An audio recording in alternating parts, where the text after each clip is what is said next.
Alrighty, welcome back everybody. We are gonna do a quick little walkthrough of just this first tray that I planted. So a couple points that I've figured out through the years here. One is that I do like these blue. These are solid trays. They don't have any holes in them, and the reason is because you can bottom water, and bottom watering is really nice because it doesn't disturb the top of the soil. It doesn't encourage as much algae growth on the top. Basically, you just can pick it up like this and dump a bunch of water in there, and then it absorbs. And ideally, you actually want to only leave that for about 20 minutes and then try to empty that water out. But what you'll get good at is putting in enough water where hopefully it'll absorb in about a day or so. But for these bottom trays, I actually like the blue ones more than the black ones. I'm making a mess here. I've got the black ones and the blue ones, but I like the blue ones a little bit better because what I've done is we're just going to write T1 on here. Always write one on one side, and then to the right, I'll write T1, because what I do is we'll put this tray up here, and it's going to stack like this on the shelf. So now I always know that my T1 is on the right, and then my tray 1 is in the middle, and the middle is going to be the front. So the front is going to give me my orientation. So instead of doing any type of like identifiers like this, when you grow a ton of vegetables like we're growing, I don't know, 1,200 starts or something this year, you end up getting into these different systems where it's way easier to do it this way. So what I'll do is I'll write T1, that's my reference for my tray. I know what orientation it is. I've got 1, 2, 3, 4, 5, 6, 7, 8, 9, 10 rows. 3, 4, 5, 6, 7, 8, 9, 10.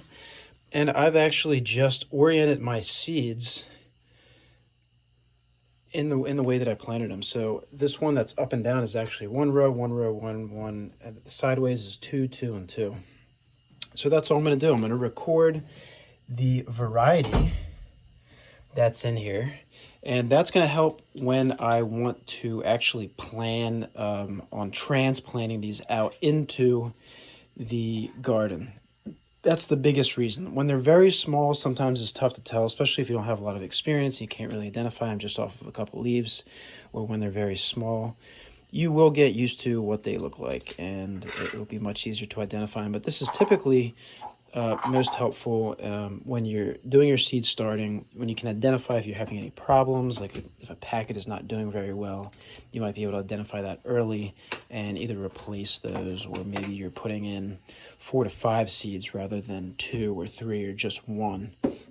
What we're doing is we've dimpled these all, and we've put 2 to 3 seeds in all of them. I like to keep it to 2.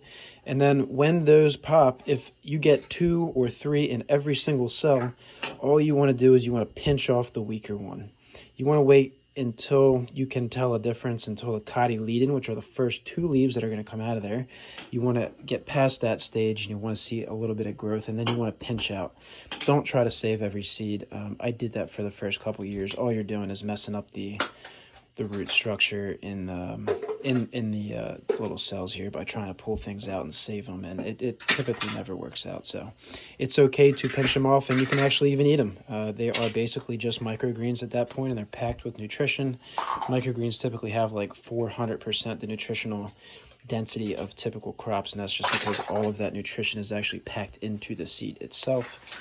That's why microgreens are so good for you. If you eat a ton of microgreens, you're just eating a concentrated nutritional density of the nutritional content that came from the biome of the parent, and so forth.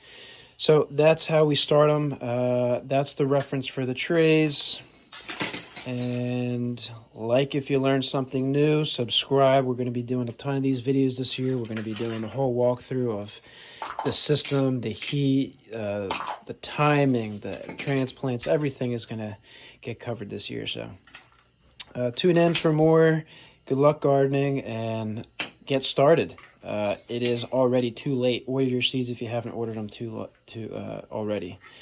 They will get sold out definitely in March, and definitely by April. So thanks for tuning in, and stay tuned for the next one.